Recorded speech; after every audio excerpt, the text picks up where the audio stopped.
Bismillahirrahmanirrahim. Assalamualaikum warahmatullahi wabarakatuh.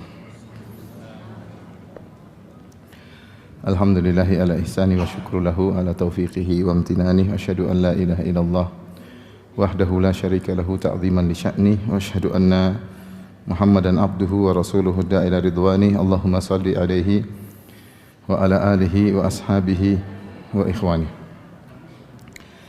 Ibu-ibu yang dirahmati oleh Allah Subhanahu wa taala, puji dan syukur kita panjatkan kepada Allah yang masih memberikan kita kesempatan untuk bisa berkumpul untuk mendengarkan nasihat-nasihat, petuah-petuah dari Nabi kita Nabi Muhammad sallallahu alaihi wasallam, yang tidaklah Nabi sallallahu alaihi wasallam sampaikan petuah-petuah tersebut kecuali karena sayangnya beliau kepada umatnya, karena begitu semangatnya beliau agar umatnya bisa merasakan kebahagiaan yang abadi di surga kelak. Oleh karenanya, sebelum saya menyampaikan nasihat-nasihat dari Nabi sallallahu alaihi wasallam, saya berharap kepada ibu-ibu untuk berlapang dada, ya, menyiapkan diri, menyiapkan hati untuk bisa mendengar wajangan-wajangan Nabi sallallahu alaihi wasallam tersebut. Meskipun bisa jadi ujangan-ujangan tersebut mungkin tidak mengenakan, ya, atau mungkin membuat hati menjadi sedih, karena ujangan tersebut tidak lain tujuannya adalah untuk memperbaiki kesalahan-kesalahan yang sering terjadi di kalangan para wanita, kalangan ibu-ibu. Pengajian kita kali ini judulnya adalah 4 sifat wanita-wanita penghuni neraka dan 4 sifat wanita-wanita penghuni surga, ya. Semoga ibu-ibu di hadapan saya ini adalah wanita-wanita penghuni surga. Amin ya rabbal alamin, ya. Tapi semuanya wallahu alam, ya. Yang tahu hanyalah Allah Subhanahu wa taala. Tapi kita mulai dari 4 sifat penghuni neraka atau 4 sifat penghuni surga? Neraka dulu. Saya khawatir kalau disampaikan dulu nanti lupa. Ibu-ibu biasanya lupa, ya. Yang terakhir biasanya diingat, ya. Tapi tidak apa, karena permintaan ibu-ibu maka kita mulai dari 4 sifat wanita penghuni neraka jahanam. Saya bacakan hadis yang diriwayatkan oleh sahabat Jabir bin Abdullah radhiyallahu taala anhu, yang termaktub dalam Sahih Muslim dan juga Sahih Al-Bukhari. Beliau berkata, "Syahidtu ma'a Rasulillah sallallahu alaihi wasallam as-salata yaumal Eid. Fabada'a bis-salati qabla al-khutbah bi ghairi adzanin wala iqamah. Tsumma qama mutawakki'an ala Bilal. Fa amara bi taqwallah wa hatha ala ta'atih." Aku menghadiri salat Id bersama Rasulullah sallallahu alaihi wasallam, maka Nabi sallallahu alaihi wasallam memulai salat sebelum khutbah. Yang salat tersebut tanpa adzan dan tanpa iqamat. Setelah salat tanpa adzan tanpa iqamat, kemudian Rasulullah SAW baru berkhutbah. Tsumma qama mutawakki'an ala Bilal. Kemudian Rasulullah SAW berdiri sambil bertelekan kepada Bilal. Maka dalam khutbah tersebut, fa amara bi taqwallah, maka Rasulullah SAW memerintahkan untuk bertakwa kepada Allah. Wa hatha ala ta'atih, dan Rasulullah SAW menyuruh agar taat kepada Allah Subhanahu wa taala. Wa wa'adhan nasa wa dzakkarahum. Kemudian Rasulullah SAW beri wejangan kepada para hadirin yang hadir dalam khutbah Id tersebut, wa dzakkarahum, dan mengingatkan mereka. Setelah itu, summa madha hatta atan nisa. Setelah memberi nasihat khutbah, kemudian Rasulullah SAW berjalan menuju barisan para wanita. Tentunya barisan tersebut di belakang. Maka Rasulullah SAW berjalan khusus menuju barisan para wanita. Fawa'adhahunna wa dzakkarahunna. Kemudian Rasulullah SAW beri wejangan yang berisi targhib dan tarhib, motivasi dan peringatan. Wa dzakkarahunna. Kemudian Rasulullah SAW juga memberi peringatan kepada mereka, mengingatkan mereka.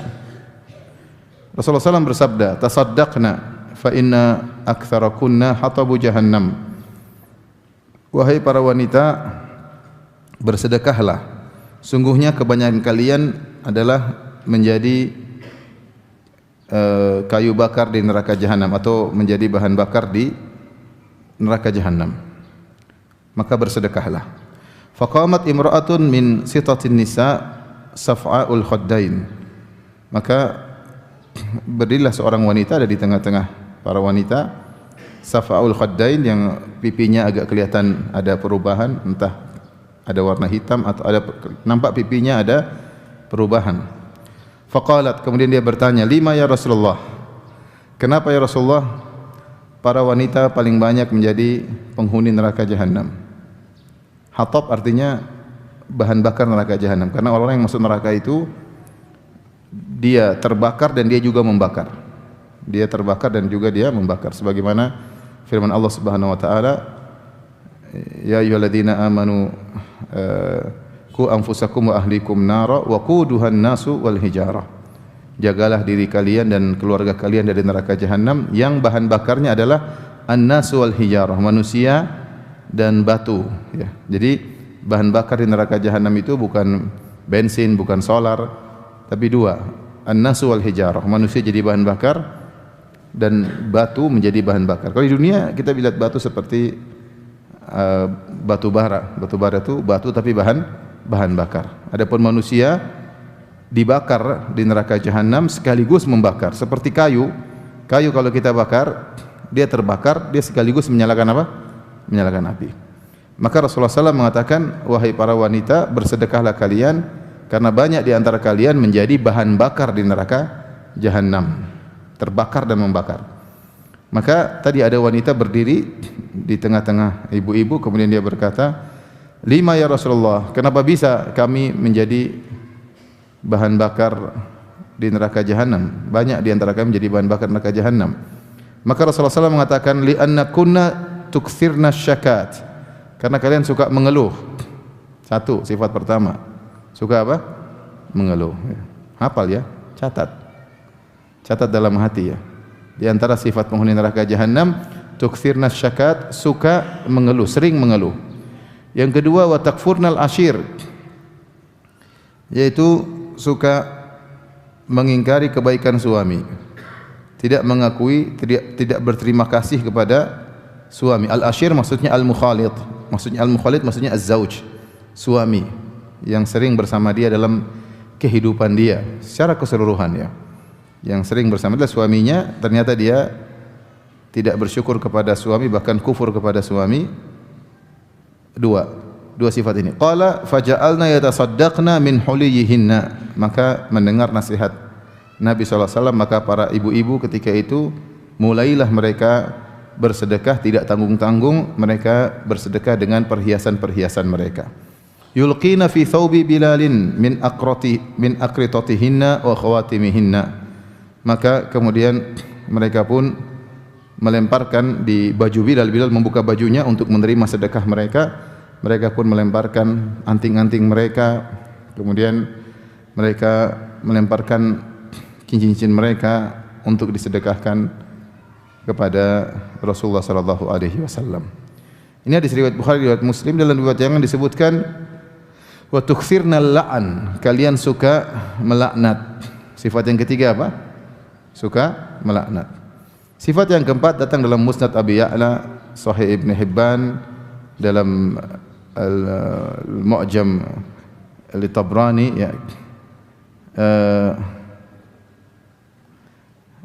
Al-Mu'jam fil Awsat, ya. Rasulullah SAW mengatakan, wa tusawwifnal khair, karena kalian para wanita suka menunda-nunda kebaikan. Taswif, wa tusawwifnal khair. Inilah 4 ciri yang paling mudah memasukkan wanita dalam neraka jahanam. Coba ibu-ibu diulang. Yang pertama apa? Suka mengeluh. Yang kedua, suka mengingkari kebaikan apa? Suami. Yang ketiga, suka melaknat. Yang keempat, suka nunda-nunda kebaikan. Yang punya 4 sifat ini angkat tangan.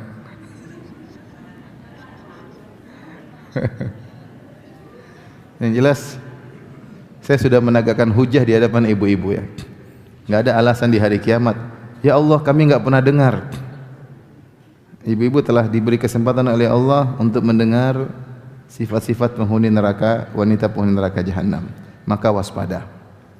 Baik, kita akan jelaskan sifat-sifat ini, ibu-ibu dirahmati Allah Subhanahu wa taala. Jadi kita tahu Nabi sallallahu alaihi wasallam berkhutbah di khutbatul Aid. Khutbah secara umum didengar oleh para lelaki dan para wanita untuk bertakwa, untuk taat kepada Allah. Saya itu saking sayangnya Nabi kepada ibu-ibu, Nabi sallallahu alaihi wasallam mengkhususkan khutbah buat ibu-ibu. Maka Nabi pun maju sallallahu alaihi wasallam menuju barisan ibu-ibu. Kemudian Nabi sallallahu alaihi wasallam memberikan khutbah secara khusus untuk mereka, nasihat khusus karena sayangnya Nabi sallallahu alaihi wasallam kepada mereka. Nabi berkata, "Tasaddaqna, wahai para wanita, ya ma'syaran nisa, tasaddaqna, wahai para wanita bersedekahlah. Fa inna kunna aktsara hatabi jahannam, karena kalian adalah penghuni neraka, bahan bakar api neraka yang paling banyak." Jadi ini menunjukkan bahwasanya di antara sebab terbesar bisa menghalangi ibu-ibu dari neraka adalah banyak bersedekah. Bukan pelit, ya. Jangan sampai ibu-ibu di Bukit Tinggi terkenal pelit, jangan sampai. Ya, kalkulatornya khusus ya, ngitungnya. Enggak, harus berlapang dada, suka bersedekah, minta izin sama suami kalau punya uang. Ya, atau uangnya dipegang sama ibu-ibu, saya enggak tahu ya. Sudah dia pegang uang, sedekah. Lihatlah ini para wanita di zaman Nabi SAW, mereka bukan orang kaya. Artinya mereka punya cincin, punya anting itu susah. Kalau kita baca sejarah bagaimana para sahabat, para sahabiat, mereka orang susah, tapi alhamdulillah mereka punya cincin, mereka punya cincin, punya anting. Yang mereka sedekahkan tidak tanggung-tanggung, mereka sedekahkan emas, dan itu yang paling dicintai oleh wanita. Wanita apa yang disukai? Yang disukai perhiasan. Karena mereka tahu bahwasanya sedekah itu adalah metode yang paling tepat untuk menghalangi para ibu-ibu dari neraka jahanam. Mereka tidak tanggung-tanggung mereka mensedekahkan perkara yang paling mereka sukai. Itu apa? Cincin dan anting mereka. Padahal mereka adalah wanita-wanita yang hidup sederhana. Karena mereka ingin selamat dari neraka jahanam. Jadi jangan lupa ibu-ibu banyak bersedekah ya. Hidup ini cuma sekali. Kita enggak tahu kapan kita dipanggil oleh Allah Subhanahu wa taala. Apalagi di Bukit Tinggi banyak kolesterol ya. Asam urat dan darah tinggi ya. Makanannya Masya Allah enak-enak ya. Kolesterol tinggi semuanya ya. Berminyak, sayur aja digulai ya, subhanallah. Ya. Dan itu makanan tiap hari ya. Oleh karenanya kita enggak tahu kapan kita dipanggil oleh Allah Subhanahu wa taala. Kalau kita punya rezeki, kita sedekahkan. Bukan untuk orang, untuk kita di akhirat. Untuk kita di akhirat. Jangan ragu-ragu, sedekahkan. Nah, ketika Rasulullah mengabarkan banyak wanita penghuni neraka jahanam, maka ada seorang wanita yang tanya, wajar, dia ingin tahu. Bukan protes, dia ingin tahu. 5 ya Rasulullah, kenapa bisa kami para wanita paling banyak menjadi bahan bakar di neraka jahanam? Maka Nabi sallallahu alaihi wasallam mengatakan 4 sifat yang tidak kita sebutkan tadi. Apa ibu coba ulang yang pertama? Suka apa? Mengeluh. Yang kedua suka mengingkari kebaikan apa? Suami. Yang ketiga suka maki-maki melaknat. Yang keempat suka nunda-nunda apa? Kebaikan. Saya ulangi lagi. Siapa yang punya 4 sifat ini? Ya. Kalau yang punya 4 sifat ini segera bertobat kepada Allah Subhanahu wa taala. Kita mulai dari yang pertama, ya. Yang pertama, ibu yang dirahmati Allah Subhanahu wa taala, saya mulai dari takfurnal ashir, karena kalian suka ingkar atas kebaikan suami.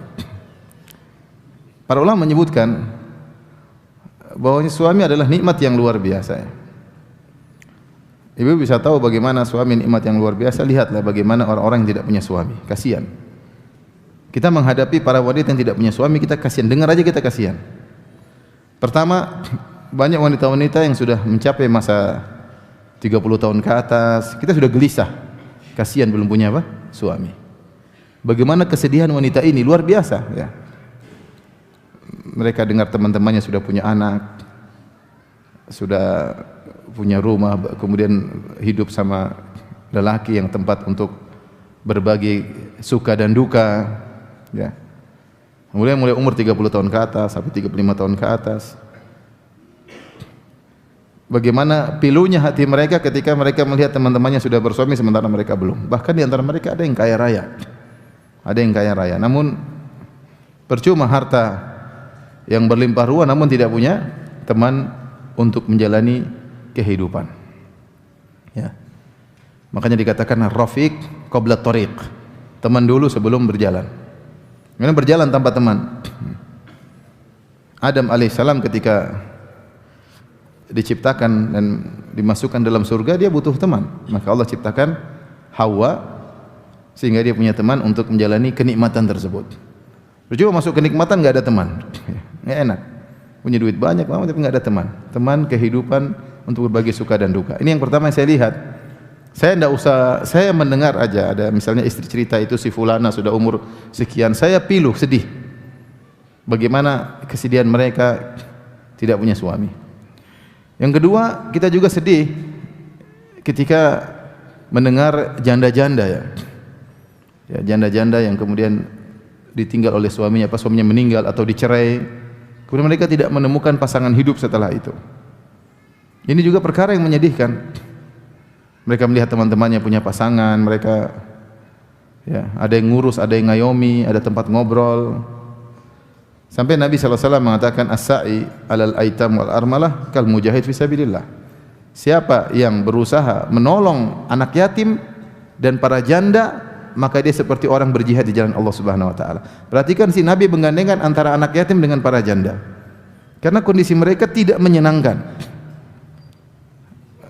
Anak yatim tidak ada yang ngurusin, tidak ada bapaknya, ibunya yang ngelus kepalanya. Kalau dia disakiti orang dia mau lapor kepada siapa? Makanya banyak anak yatim yang saya dapati nakal banyak. Dan itu wajar. Banyak nakal, kenapa? Karena tidak ada yang perhatikan. Kondisi mereka menyedihkan. Demi para janda, ya, kasihan tidak ada yang perhatikan. Jadi kita tahu bagaimana nikmat seorang suami yang kemudian datang menemani kehidupan, mencari nafkah siang dan malam, ya, tempat berbagi suka dan duka, sehingga suami adalah nikmat. Keberadaan suami adalah nikmat tersendiri. Belum kebaikan yang dia lakukan. Oleh karenanya Rasulullah sallallahu alaihi wasallam menjelaskan bahwasanya hak yang paling tinggi bagi yang harus ditunaikan oleh seorang wanita dari hak manusia adalah hak suami. Kata Nabi sallallahu alaihi wasallam, "Lau kuntu amiran ahadan an yasjuda li ghairillah la amartul mar'ata an tasjuda li zawjiha." Kalau saya boleh menyuruh seseorang untuk sujud kepada selain Allah, maka saya akan memerintahkan wanita untuk sujud kepada suaminya. Ini menunjukkan bahwasanya hak yang paling besar bagi yang harus ditunaikan oleh seorang wanita adalah hak suami. Bahkan lebih daripada hak kedua orang tua. Lebih daripada hak kedua orang tua. Yang bilang begitu Nabi sallallahu alaihi wasallam. Kalau saya boleh memerintahkan seorang sujud kepada selain Allah, saya akan suruh wanita. Nabi tidak mengatakan sujud kepada kedua orang tuanya, tidak. Tapi Nabi SAW mengatakan saya akan suruh wanita sujud kepada suaminya. Ini tentu pembicaraan yang tidak mengenakan bagi ibu-ibu sekalian, ya. Makanya tadi saya katakan di awal, tidaklah Nabi menyampaikan nasihat-nasihat tersebut kecuali karena sayang kepada umatnya, dan kita harus siap menerima nasihat dari Nabi SAW dan berusaha untuk memperbaiki diri. Jadi suami adalah nikmat yang harus disyukuri bagi para wanita ketika dia sudah menikah, ya. Dia mensyukuri nikmat suami tersebut, ya. Kemudian kenyataannya Rasulullah SAW menjelaskan banyak wanita yang ingkar terhadap kebaikan suami, lupa dengan kebaikan-kebaikan suami. Makanya dalam riwayat yang lain disebutkan Rasulullah SAW berkata kepada seorang suami, "Lau ahsanta ila ihdahunna ad-dahra, thumma ra'at minka syai'an, laqalat ma ra'aitu minka khairan qad." seandainya salah seorang dari kalian, wahai para suami, berbuat baik kepada istrinya setahun penuh, ad-dahr, dia berbuat baik selama setahun penuh, thumma ra'at minka syai'an, kemudian istrinya melihat suatu perkara darinya, kesalahan, maka istrinya berkomentar, laqalat ma ra'aitu minka khairan qat, aku tidak pernah melihat kebaikan darimu sama sekali. Ini dilakukan oleh sebagian ibu-ibu kepada suami mereka. Suaminya salah ini, salah anu, kemudian ungkapan-ungkapan yang menunjukkan seakan-akan suaminya tidak pernah berjasa dalam kehidupannya. Ya, di antara mereka ada yang berkata, kamu memang tidak pernah mencintaiku, subhanallah. Memang tidak pernah mencintaimu. Anak kita sudah 7, gimana enggak cinta? Itu emang anak datang keluar tanpa cinta. Tapi ibu mungkin kalau ngomong langsung, kamu tidak pernah mencintai. Kamu selalu mendahulukan ibumu daripada saya. Padahal tidak. Sebagian suami bahlul, ya. Semua permintaan istrinya dia berikan, permintaan orang tuanya ditunda-tunda. Namun ketika dia melakukan kesalahan, langsung istrinya berkata, kamu selalu mendahulukan ibumu daripada saya. Subhanallah. Ungkapan-ungkapan yang menunjukkan penafian secara total. Ini ungkapan-ungkapan seperti ini sangat mudah memasukkan seorang dalam neraka jahanam. Benar sabda Nabi sallallahu alaihi wasallam, "Idza ahsanta ila ihdahunna ad-dahra thumma ra'at minka syai'an laqalat ma ra'aitu minka khairan qat." Kalau salah seorang dari kalian berbuat baik kepada istrinya setahun penuh, kemudian dia melihat suaminya melakukan sedikit kesalahan, dia berkata, aku tidak pernah melihat kebaikan darimu sama sekali. Maka ibu-ibu adalah insyaallah wanita-wanita salehah, waspada ya. Ya, jangan sampai kalau suami salah sedikit kemudian mengungkapkan kata-kata seperti tadi. Kalau bilang, "Mas, kamu kenapa hari ini?" tidak jadi masalah. Ya. Udah kenapa begini, atau Abang kenapa begini ya? Mas kenapa begini, Aa kenapa begini? Enggak ada masalah. Disebutkan kesalahan satu demi satu. Tapi kalau langsung mengucapkan kata-kata, "Kamu memang enggak pernah begini, kamu memang enggak pernah begini." Nah, ini repot ini. Ini langsung cemplung neraka langsung. Langsung menjadi bahan bakar di neraka jahanam. Maka seorang waspada. Apa ciri-ciri wanita soleha? Ciri wanita soleha adalah wanita yang menunaikan hak Allah dan menunaikan hak suami. Kata Allah, "Fas-salihatu qanitatun hafizatun lil ghaibi bima hafizallah." Wanita-wanita soleha adalah wanita-wanita yang qanitat, taat beribadah, menunaikan hak Allah Subhanahu wa taala, hafizatun lil ghaib, menjaga hak suaminya ketika suaminya tidak ada. Allah menyebutkan ciri-ciri wanita salehah dua, menunaikan hak Allah, menjaga hak suaminya ketika suaminya tidak ada. Hafizatun lil ghaibi bima hafizallah, dengan penjagaan Allah. Yaitu ketika suaminya tidak ada, dia tetap tidak berkhianat. Ketika suaminya tidak ada, dia tetap menjaga harta suaminya, tidak dia gunakan sembarangan. Inilah wanita-wanita yang salehah. Nah, di antara hak yang paling utama ditunaikan oleh seorang wanita adalah berterima kasih kepada suami, berterima kasih kepada suami. Ibu-ibu yang dirahmati oleh Allah Subhanahu wa taala, bagaimana cara kita bersyukur kepada suami? Ya. Kata Nabi sallallahu alaihi wasallam, la yashkurullah man la yashkurun nas. Tidaklah dikatakan orang bersyukur kepada Allah orang yang tidak tahu berterima kasih kepada manusia. Latih lisan kita, kalau suami kita berbuat baik kita bilang jazakallahu khair, jazakallahu khairan suamiku. Ucapkan, latih. Coba ibu latihan sekarang. Jazakallahu khairan, udah, coba. Jangan-jangan enggak pernah ngomong, ini ketahuan enggak pernah ngomong. Coba ulang, bilang. Masya Allah. Dengar enggak? Enggak kedengaran ya? Bapak-bapak enggak dengar. Ibu coba ulang, jazakallahu khairan. Udah, coba. Ketahuan enggak pernah ngomong ini. Kalau sering ngomong mudah. Biasa Ustaz. Jazakallahu khairan, udah. Masya Allah. Ya, itu namanya pandai berterima kasih. Pandai berterima kasih.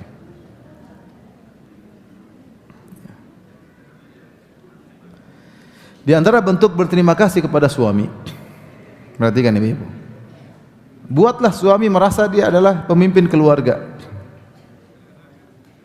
Allah mengatakan ar-rijalu qawwamuna 'alan nisa. Para lelaki adalah pemimpin keluarga, pemimpin para wanita. Ibnu Abbas menafsirkan ayat ini ai umara. Mereka adalah amir-amir di rumah mereka. Artinya apa? Kalau suami berbicara didengar, kalau suami memerintah ditaati. Itu namanya berterima kasih kepada suami. Tapi kalau suami ngomong tidak dengar, suami perintah malah dibantah, ini istri yang pandai bersyukur atau tidak? Tidak. Yang jawab sedikit, tidak. Ini tidak lain saya sampaikan ibu-ibu karena kita ingin ibu-ibu semuanya masuk apa? Surga ya. Semoga Allah masukkan ibu ke dalam surga Allah Subhanahu wa taala. Amin ya rabbal alamin. Memang berat. Jangan sampai terjerumus dalam sifat penghuni neraka jahanam. Jadilah wanita yang pandai bersyukur, bukan yang takfurnal ashir, yang kufur kepada suami. Makanya sebagian ulama menyebutkan kenapa Nabi menggunakan lafal kufur, karena wanita tidak bersyukur kepada suaminya.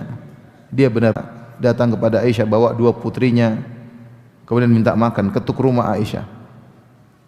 Aisyah radhiyallahu anha buka pintu, dia cari makanan.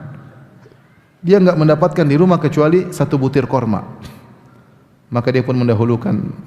Tidak ada di rumah, tidak ada apa-apa. Tidak ada mie, tidak ada ATM, tidak ada apa-apa, cuma 1 butir korma.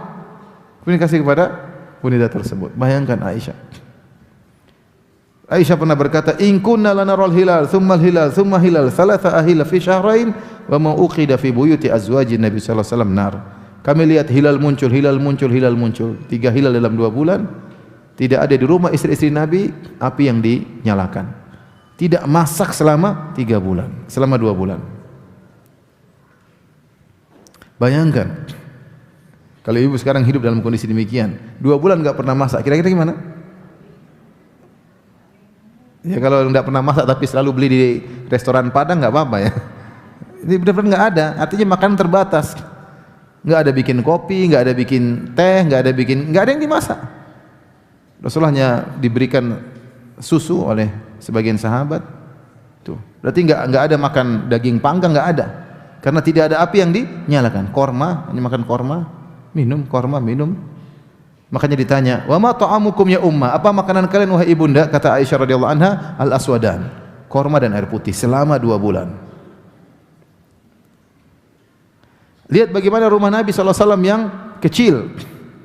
Sampai Aisyah bercerita kalau Nabi sallallahu alaihi wasallam mau salat, ketika Rasulullah sallallahu mau sujud, maka Aisyah di depan Nabi menjulurkan kedua tangannya. Ketika Rasulullah SAW mau sujud, Rasulullah SAW sentuh kaki Aisyah agar dilipat supaya bisa sujud. Kenapa? Rumah kecil tidak ada space untuk apa?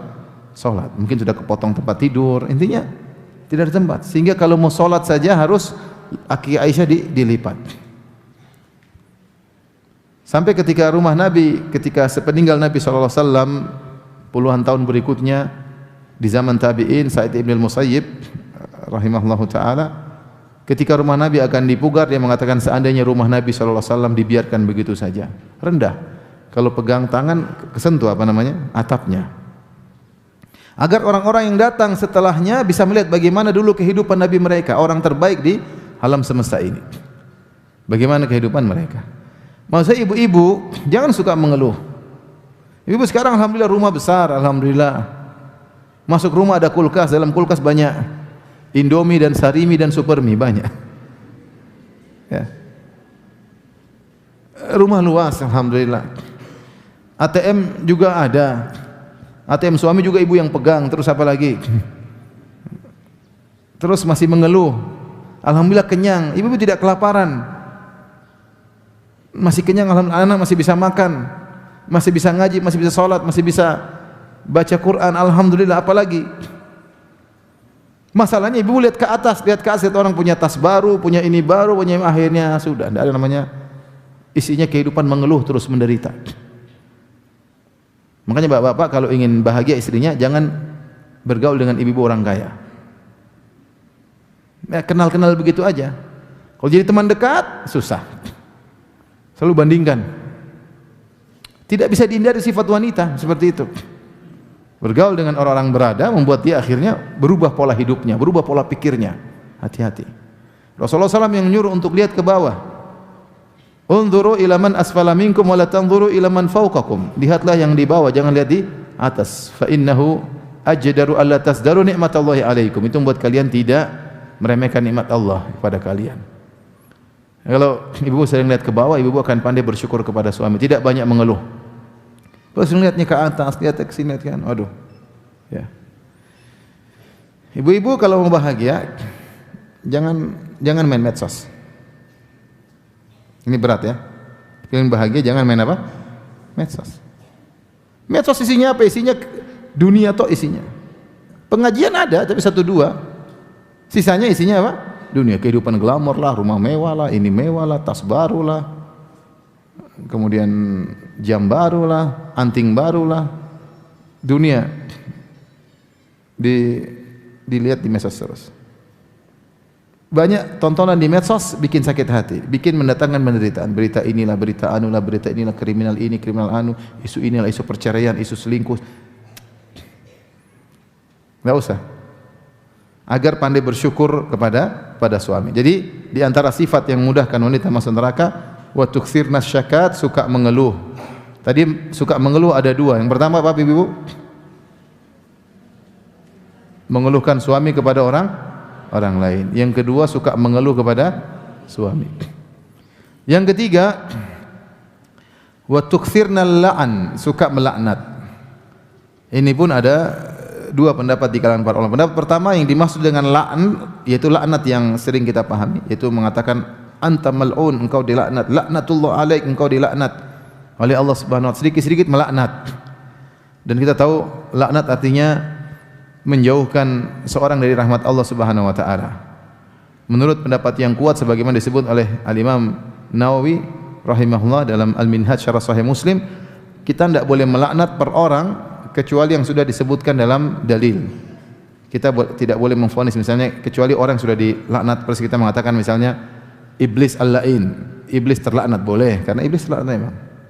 Kita bilang Abu Jahal terlaknat, boleh. Fir'aun terlaknat, boleh. Atau orang yang mati kafir terlaknat, boleh karena dia mati kafir akan dijauhkan dari rahmat Allah.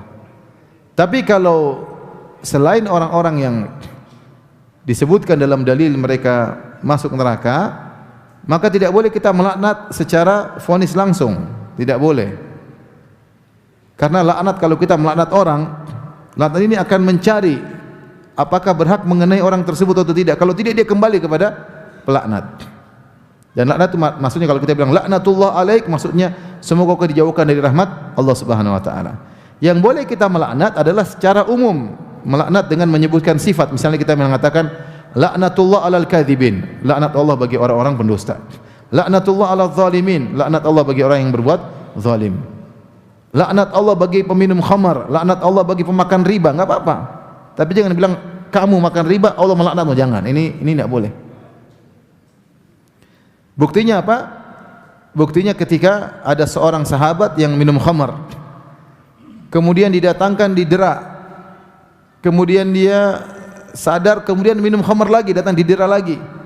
Sampai ada sahabat yang lain yang jengkel mengatakan, semoga Allah melaknatmu. Maka Rasulullah SAW tegur, tidak boleh. Padahal ada hadis-hadis menunjukkan khamar itu dilaknat dari 10 sisi. Yang minum khamar, yang tanam anggur untuk dijadikan khamar, yang memerah anggur untuk dijadikan khamar, yang menuangkan khamar, yang memindahkan botol dari sana ke sini, semuanya dilaknat. Ya. 10 model terkait dengan khamar semua dilaknat. Tapi ketika ada orang minum khamar langsung, tidak boleh kita kamu terlaknat, enggak boleh. Karena bisa jadi ada penghalang dia untuk terlaknat. Misalnya ternyata dia ada ibadah, ternyata ada sedekah, ternyata dia cinta kepada Allah dan Rasulnya, maka Rasulullah tegur, jangan kau laknat dia. Sungguhnya dia mencintai Allah dan Rasulnya. Tapi kita boleh melaknat dengan umum. Kita mengatakan Allah melaknat para peminum khamar, boleh. Allah melaknat para penjual khamar, boleh. Allah melaknat para penuang khamar, boleh. Allah melaknat para pemakan riba, boleh.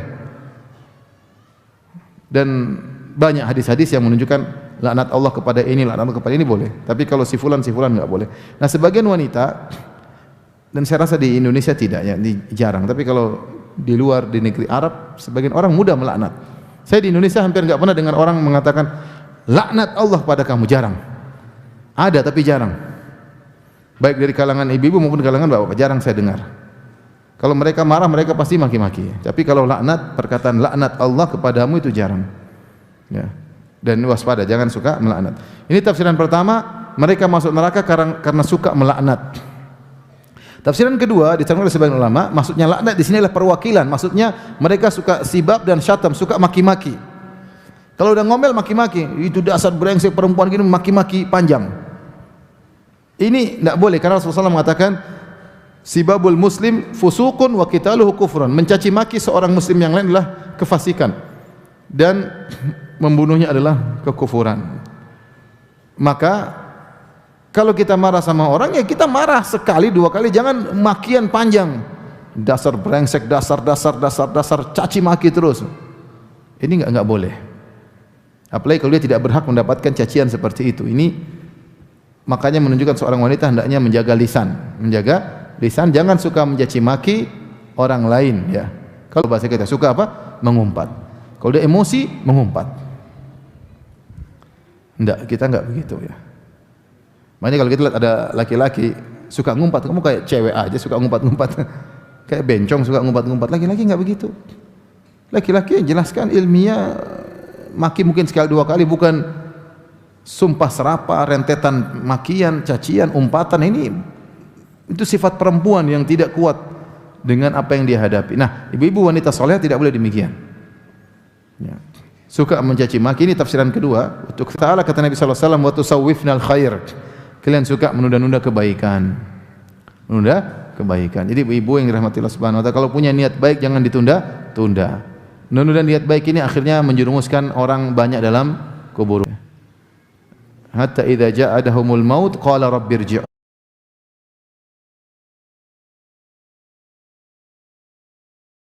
Tapi sebagai budak di rumah, budak istrinya. Ini apa seperti ini? Rasulullah SAW mengkabarkan tentang wanita yang terbaik, kata Rasulullah SAW, alladzi idza ra'aha sarathu wa idza amaratha ata'at, idza amaraha ata'athu, atau kama qala Nabi sallallahu alaihi wasallam. Wanita terbaik adalah yang jika kau memandangnya menyenangkan dirimu, yang jika kau perintahkan dia taat kepadamu. Ini ciri wanita penghuni surga. Kalau ibu di rumah, suami sering lihat, masya Allah istriku lihat, senang lihat ibu, senang lihat ibu-ibu. Kenapa? Karena ya mungkin dia merasa bahagia, maka dia pandang, ngomel.